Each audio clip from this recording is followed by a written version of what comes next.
அன்பின் இரட்சகர் இயேசு கிறிஸ்துவின் நாமத்தில் வாழ்த்துக்கள். இந்த நாளிலும் எரேமியா தீர்க்கதரிசியின் புஸ்தகம் 49வது அதிகாரம் 1ஆம் வசனத்திலிருந்து 6ஆம் வசனம் வரையிலும் அம்மோன் புத்திரருக்கு எதிரான எரேமியாவின் வார்த்தைகள் அடங்கியிருக்கின்றன. இதற்கு முந்தின அதிகாரத்திலே லோத்துவினுடைய ஒரு சந்ததியாகிய மோவாபியரை குறித்து, அவர்களுடைய பாவங்களை குறித்து, அவர்களுடைய பட்டணத்தின் சிறப்பை குறித்து, அதற்கு பின்பாக அது சோதம் கொமராவை போல அழிக்கப்பட்டதை குறித்து நேற்றைய தினத்தில் கற்றுக்கொண்டோம். இன்றைக்கு லோத்துவினுடைய இன்னொரு மகளினுடைய சந்ததியாகிய அம்மோன் புத்திரரை ஆண்டவர் தண்டிக்கிறதான தீர்க்க தரிசனங்களை இந்த பகுதியிலே காண்கிறோம்.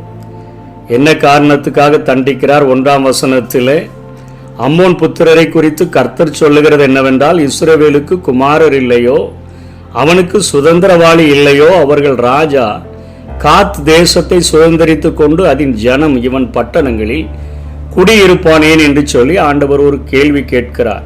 ரூபன் காத் இருந்த கோத்திரங்கள் வட இஸ்ரவேலை சார்ந்தவர்கள். இவர்கள் சிறைப்பட்டு போன பின்பு இந்த இடங்கள் எல்லாம், நிலப்பகுதிகள் எல்லாம் காலியா இருந்தபடினால அவங்க திரும்பியே வரமாட்டாங்க போல நீ நினைச்சு அம்மோனியர்கள் அவைகளை எல்லாவற்றையும் ஆக்கிரமித்து கொண்டார்கள்.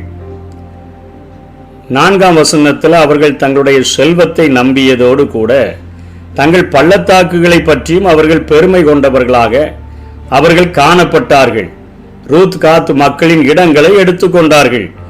இப்படிப்பட்ட காரியங்கள் அவர்களுக்குள்ளாக காணப்பட்டபடினால அம்மோன் புத்திரரின் பட்டணமாகிய ரப்பாவிலே யுத்தத்தின் ஆர்ப்பரிப்பை கேட்க பண்ணுவேன் என்று சொல்லி, அது பாழான மண்மேடாகும், அதற்கு அடுத்த ஊர்களும் அக்கினியினால சுட்டரிக்கப்படும். ஆனால் இஸ்ரவேல் தன் தேசத்தை சுதந்திரித்து கொண்டவர்களின் தேசத்தை சுதந்திரித்து கொள்ளும்.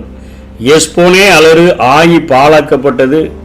ரப்பாவின் குமாரத்திகளை ஓலமிடுங்கள், இரட்டை உடுத்தி கொண்டு புலம்பி வேலிகளில் சுற்றி திரியுங்கள். அவர்கள் ராஜா அதன் ஆசாரியர்களோடும் பிரபுக்களோடும் கூட சிறைப்பட்டு போவான் என்று சொல்லி அந்த மக்களினுடைய சிறைப்பட்டு போதலையும், ஆனால் 6ஆம் வசனத்தில் அதன் பின்பு அம்மோன் புத்திரருடைய சிறையிருப்பை திருப்புவேன் அம்மோன் என்று சொல்லி ஆண்டவர் வாக்கு கொடுக்கிறதை பார்க்கிறோம். இந்த அம்மோன் அரசன் எரேமியா நூலிலேயே அந்த பாலிஸ் என்கிற ராஜா நேபுகாத் நேச்சாரினால யூதாவிலே கவர்னராக, ஆளுநராக நியமிக்கப்பட்ட அந்த கெதலியாவை கொலை செய்வதற்கு இஸ்மவேலை தூண்டிவிட்டவனாகவும் கூட காணப்பட்டான்.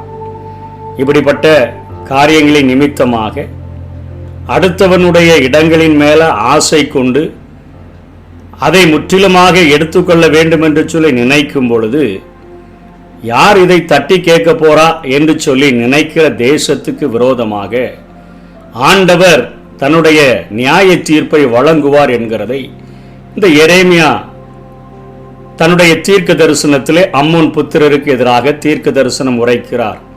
இன்றைக்கும் இந்த உலகத்திலே நாம் வாழ்ந்து கொண்டிருக்கிறோம். இன்றைக்கு நாம் அடுத்த இடங்களின் மேல்தான் அதிக ஆசை உடையவர்களாக காணப்படுகிறோம்.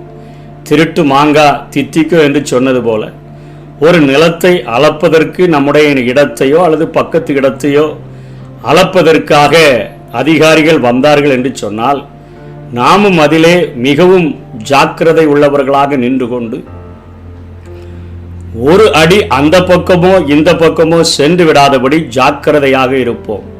ஆனால் சிலர் எப்படியாவது எல்லைக்குரிய மாற்றிடணும்னு சொல்லி அளந்து முடிச்ச பிறகு நைட்டு கொண்டு போய் வேற கல்லை பிடுங்கிட்டு நட்டு வேற கல்லை நட்டிட்டு போகிற காரியங்கள் எல்லாம் நாம் வாழ்கிற உலகத்தில் காணப்படுது. இன்றைக்கு அடுத்தவங்க இடத்துல ஒரு அடி நிலம் கூட கிடைச்சிச்சுன்னா மிகுந்த ஒரு சந்தோஷம், ஆக்கிரமிப்பை எப்படியாவது ஏற்படுத்துகிறவர்களாக காணப்படுகிற ஜனங்களைத்தான் நாம் பார்க்கிறோம். இன்னைக்கு கவர்மெண்ட் இடமே காலியாக கிடந்துச்சுன்னு சொன்னால் அதை புறம்போக்கு இடம் என்று சொல்லி அதை எடுத்துக்கொள்ளுகிறார்கள். பின்பாக ஒரு ரோடு போட வேண்டும் என்று சொன்னால் அது கவர்மெண்ட் தன்னுடைய திட்டங்களை செயல்படுத்த வேண்டும் என்று சொன்னால் அவர்களை காலி செய்து அவர்களுக்கு ஒரு பாதுகாப்பான இடத்தை கொடுத்தாதான் இங்கிருந்தே போகிறாங்க. அப்படிதான் இன்றைக்கு ஜனங்கள் எப்படியாகிலும் தாங்கள் சம்பாதித்து தாங்கள் தங்களுடைய சொந்த காசிலே அதற்கு ஏற்ற சரியான அளவுள்ள இடத்தை வாங்கணும்னு நினைக்கிறதில்ல. எப்படியாயும் அடுத்தவன் இடத்துல கொஞ்சம் கிடைச்சிட்டா போதும் அப்படின்னு நினைக்கிற எண்ணம் உடையவர்களாக, பெருமை உடையவர்களாக காணப்பட்டார்கள் என்று சொன்னார். ஒருவேளை யாருமே என்னை தட்டி கேட்க முடியாது, நான் கொஞ்சம் சண்டியராக இருக்கிறேன், எனக்கு எல்லாம் நிறைய பணபலம், படைபலம், ஆள்பலம், பேக்ரவுண்ட்லாம் இருக்குன்னு சொன்னால் மேலே இருந்து பார்க்கிற 2 கண்கள் இருக்கிறது என்பதைத்தான் எரேமியா இங்கே அம்மோன் புத்திரருக்கு சொல்லி கொடுக்கிறார். எப்பா, இஸ்ரவேலுக்கு குமாரர் இல்லையா? அவன் இடத்தை நீ எடுத்துக்கொண்டியே, அவனை நான் திரும்ப கொண்டு வந்து குடியேற்றி வைக்கணுமே. அவனுக்கு சுதந்திரவாளி இல்லையோ, ஏன் நீ அவர்களுடைய இடத்தை நீ எடுத்துக்கொள்ளுகிறாய் என்று சொல்லி ஆண்டவர் அதை நிமித்தமாக உன்னுடைய தேசத்துக்கு மிகப்பெரிய ஒரு அழிவு வருகிறது என்பதை ஆண்டவர் சொல்லுகிறார். இதோ உன் சுற்றுப்புறத்தார் எல்லாராலும் உன்மேல் திகிலை வரப்பண்ணுவேன் என்று சேனைகளின் கர்த்தராகிய ஆண்டவர் சொல்லுகிறார். நீங்கள் அவரவர் தம் தம் முன்னிருக்கும் வழியே ஓட துரத்தப்படுவீர்கள். வலசை வாங்கி ஓடுகிறவர்களை சேர்ப்பார் ஒருவரும் இல்லை என்று சொல்லி அவர்கள் இடத்திற்கு இந்த போரின் நிமித்தமாக நான் துரத்தி விட்டு விடுவேன், ஆக்கிரமிப்புகளை நான் அகற்றி விடுவேன் என்று சொல்லி எரேமியாவின் மூலமாக அம்மோன் புத்திரருக்கு ஒரு எச்சரிப்பை கொடுக்கிறார். அப்படி முழுவதும் துரத்தி விடாதபடிக்கு அதற்கு பின்பு அம்மோன் புத்திரருடைய சிறையிருப்பை திருப்பன். இது மேசியாவினுடைய வருகையில், அந்த 2ஆம் வருகையில் 1000 வருட அரசாட்சியின் போது அம்மோன் புத்திரருடைய சிறையிருப்பையும் நான் திருப்புவேன் என்று சொல்லி அந்த தேசத்தின் மேலே ஒரு நேசம் வைத்து இந்த வார்த்தையை சொல்லி அவர் முடிக்கிறதை பார்க்கிறோம். பாவங்கள் செய்தோம் என்று சொன்னால் நிச்சயமாக தேவனுடைய கரத்திலிருந்து நாம் தண்டனையை பெற்றுக்கொள்ளுவோம். அதற்கேற்ற மன்னிப்புகளை நாம் பெரும்படியாக ஆண்டவரிடத்தில் நம்மை தாழ்த்தினோம் என்று சொன்னால் நிச்சயமாக நாம் ரட்சிப்பை கண்டடைய முடியும்.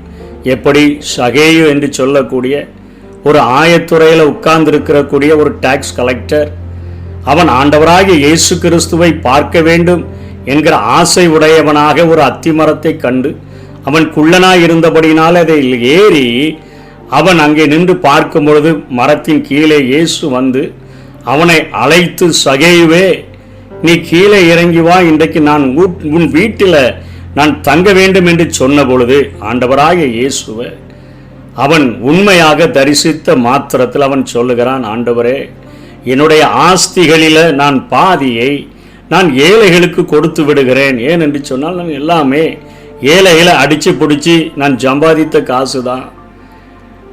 நான் எவனிடத்திலேயாகிலும் நான் அநியாயமாய் வாங்கினதுண்டானால் எல்லாமே அநியாயமாய் வாங்கின காரியங்களும் இருக்கிறது, அதை நாளத்தனையாக நான் திருப்பி கொடுத்து விடுகிறேன் என்று சொல்லி இயேசு கிறிஸ்துவை சரியாக தரிசித்த மாத்திரத்தில் அவனுக்குள்ளாக ஒரு மிகப்பெரிய ஒரு மனம் திரும்புதல் வந்த பொழுது ஆண்டவராகிய இயேசு அவனை பார்த்து சொல்லுகிறார், இன்றைக்கு இந்த வீட்டுக்கு ரட்சிப்பு வந்தது, இவனும் ஆபிரகாமின் குமாரனாயிருக்கிறானே என்று சொல்லி ஆண்டவர் அங்கே ஒரு ரட்சிப்பை அங்கே கூறுகிறதை அவர் அவனுக்கு அறிவிக்கிறதை நாம் பார்க்கிறோம். ஆகவே ஆக்கிரமிப்புகள், அடுத்தவர்களுடைய சொத்துக்களின் மேல ஆசை, அடுத்தவருடைய பொருட்களின் மேல ஆசை, இவைகளையெல்லாம் எனக்கு வேணும்னு அனுபவிச்சா நிச்சயமாக நம்ம மேல ஒரு நியாய தீர்ப்பு வரும்.